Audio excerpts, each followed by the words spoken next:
release ka ng release, hindi pa nga na-liquidate yung una, tapos mag-release ka naman. Hindi mo to small amount, ha? Kasi mainit nga tayo doon kay Sara Duterte na 125, ito 6 billion to eh. Labis na ikinagulat ni Congressman Mujib Hataman ng Lone District ng Basilan ang tila pag-amin ng opisyal ng COA o Commission on Audit na hindi anya subject for liquidation ang 6 billion pesos na pondo ng BARM o Bangsamoro Autonomous Region in Muslim Mindanao. Tila pinagtanggol naman ng mambabatas si Vice President Sara Duterte laban sa kanyang mga kasamahan sa Kongreso dahil pinag-iinitan nito ang pangalawang Pangulo sa 125 million pesos confidential funds. Subalit, tikom ang bibig sa bilyon-bilyong maanumalyang pondo sa iba't ibang ahensya ng gobyerno at maging sa mga confidential funds ng mga opisyalis ng pamahalaan. Nakakagalit nga ang Kongreso sa ginawa nitong hakbang laban kay Vice President Sara Duterte para lamang masiguro na hindi ito makatakbo sa 2028 national elections dahil paniguradong himas rehas ang mga buhaya kung magkataon.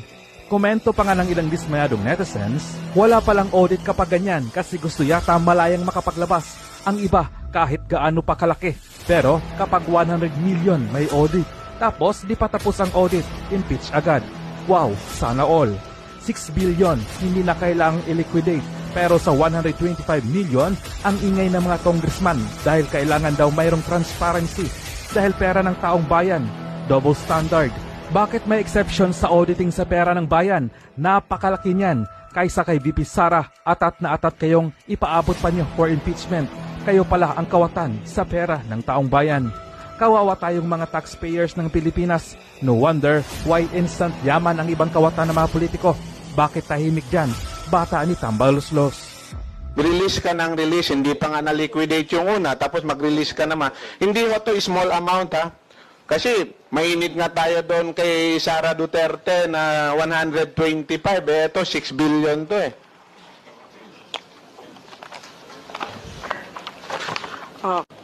Mr. Chair, following the guideline issued by the Minister of Finance, Budget and Management, the fund releases are not subject to liquidations.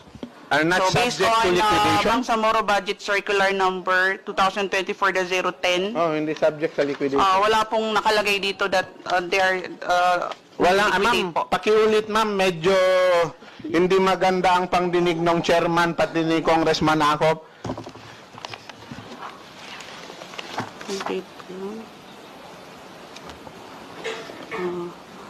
The first release for Basilan was on August 15.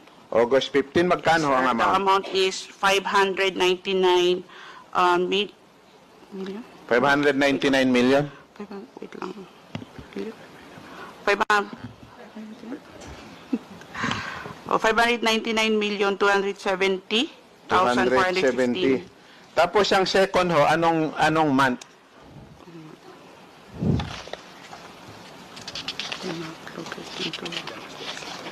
In December. Kalaking pera. Masaya ang mga kababayan ko sa Basilan. Daming pera. The next releases were made on sometime in December 2024, but the releases were made to various municipalities in Basilan. Hindi, kasama yung various municipality was December. Pero December, siyempre, sir. kung 1 billion yung sa probinsya, meron pang mga more than 400 million. Anong date din yun na-release?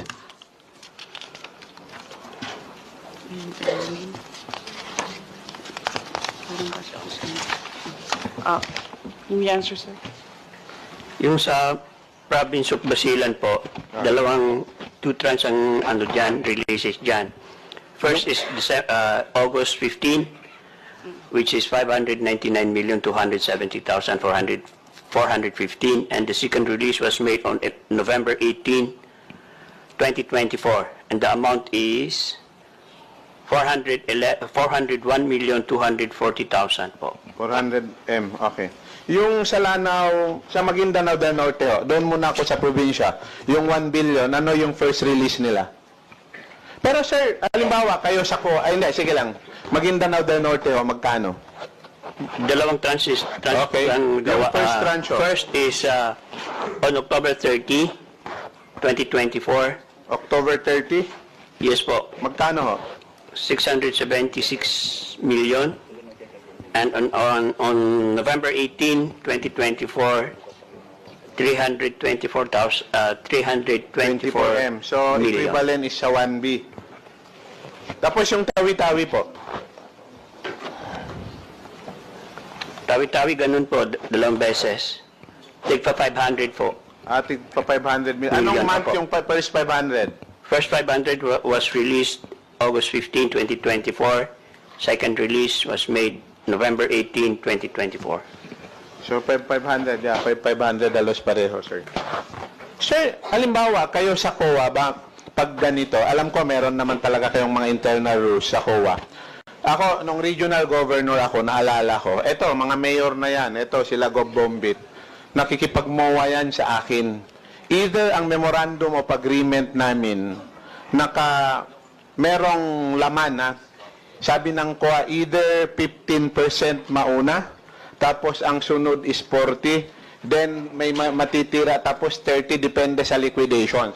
Pero itong mga releases o to, itong halimbawa, August 15, nag-release kayo ng 500 million, bago ba ni-release yung another 500 million, meron ng liquidation na submit sa COA? Eh, siyempre, government fund to, magtataka ka. Release ka ng release, hindi pa nga na-liquidate yung una, tapos mag-release ka naman. Hindi ho to small amount, ha? Kasi mainit nga tayo doon kay Sara Duterte na 125, eh, ito 6 billion to eh.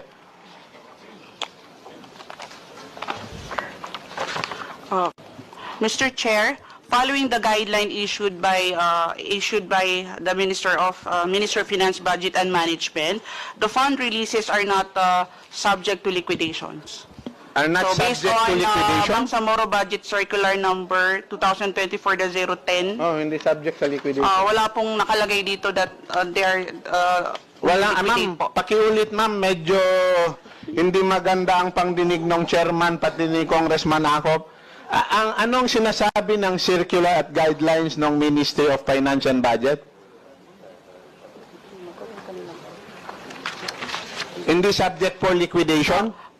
Kasi sir, the moment sir na fund transfer po siya sa various local government units. Yes. Ang titingin po noon kung yung implementation po ba noon at saka yung actual utilization po ng mga fund release sa mga local government units will be audited by the auditors of the local government units. And based on the guideline issued by the Ministry of Finance, mayroon po ditong monitoring mechanism which is under po siya sa Ministry of Hindi Interior ma'am. and Local Pero Government. ma'am, hindi tama sabihin natin na hindi subject for liquidation ninyo. Pero remember, the same pa rin, Commission on Audit yung na-assign doon. Kaya babalikan ko ma'am, yung tanong ko kanina, February 13 sumulat si Minister Pacasem. In fact, ang address niya sa COA, nagtataka nga ako bakit COA. Baka ang iniisip nito, baka singilin nyo rin yung mga residents COA nyo para mag-submit ng liquidation sa inyo. Yun yung effect yung understanding ko. Pero, ang point ko doon, meron kayong residence COA. Kaya tinatanong ko, paano mangyari yon? Hindi pa na-liquidate yung unang releases, pero meron na namang next releases. Di ba dapat kayo sa COA mismo, magtataka kayo at magtatanong kaugnay nito? Kasi hindi nga maliit na bagay eh. Hindi siya parang 1 milyon, 2 milyon. Ang usapin dito is 500 million to 1 billion. Mr. Chair, let me just clarify, no? The word liquidation is not used in the guideline. But actually, the requesting local government unit should submit a report on fund utilization for any previous releases funded by the national government following the template prescribed in the guideline. That is, including their SBR letter of intent to be submitted to the Office of the Chief Minister for approval. Pero ma'am, But tanong there is ko- no mention, sir, of the word liquidation kasi the word liquidation usually, sir, is used for advances. So, baka lang po kasi Ma'am, magkaroon ng misnomer. Ma'am, ikaw kasi ang nagsabi nun eh, Yes, di ba? sir. Stand corrected, Kaya sir. So, binalik ko lang yun dahil ikaw ang nagsabi. Kaya, pero, the same, Uulitin ko, si COA merong guidelines, may residence COA kayo, every unit ng government, local government yan, or agencies, meron tayong mga assigned na COA. Pero, halimbawa ma'am, matanong ko, anong basis na ninyo, halimbawa, na-release ang pondo, ano yung basis nyo for auditing? Kung wala namang MOA, wala namang guidelines, di ba, wala namang proposal, ano yung basis natin for liquidation? Anong basis natin for auditing? Again, sir, no, in speaking as the auditor of the Ministry of Finance, Budget and Management, my audit jurisdiction only covers the releases of the funds. Again, no. So, insofar as I am concerned as the team leader, audit team leader for Ministry of Finance, I rely on the Bangsamoro Budget Circular date number 2024-010 as to the documentary requirement and as to the procedure that must be followed. Now, when the funds are already downloaded to the local government, on how it is utilized po, that is already beyond my audit jurisdiction. Ako Mujib, Mujib. Okay. Attorney, you mentioned about the memorandum circular from the Minister Of the Ministry of Finance, Budget and Management. Minister of Finance of the BARM.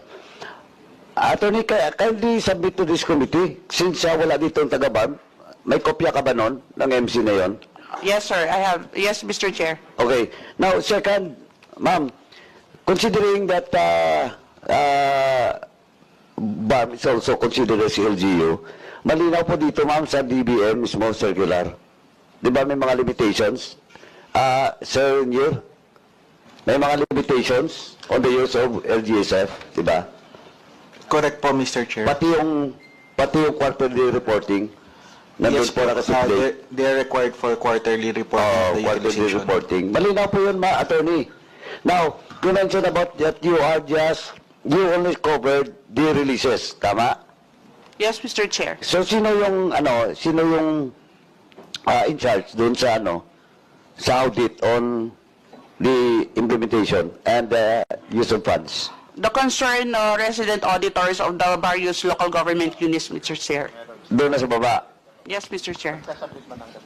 Okay, nagsasabit ng report sa inyo. Okay. No, sir. No, sir. No? It's included in their reports, in their separate annual audit reports. They have their own annual audit Eh, reports. ganito lang po, attorney. Matanong lang po kita. So, yung office mo is not conducting special audit or fraud audit? Hindi po, Mr. Chair. So, sino po? For the regional officer, For the regional office, for sino? the regional offices, sir, we have a separate division. We have the fraud audit division who will conduct the fraud audit or special audit in case po na magkaroon po ng instruction to conduct the same. Sino yung in charge doon sa fraud audit?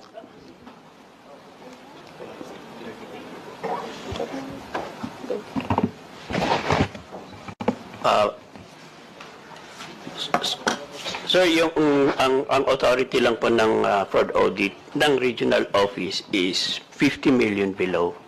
Tama. Opo. Alam ko po yun. Opo. Now, pero sino po ang in charge doon?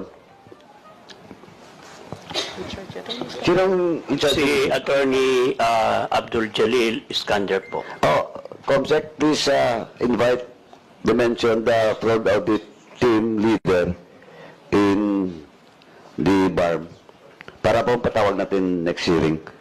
Now, attorney, sir, matanong ko lang kayo, based now on, ito opinion na lang, whether you can give an opinion or not, based now on the report, in this initial investigation, does this warrant a special audit or a fraud audit?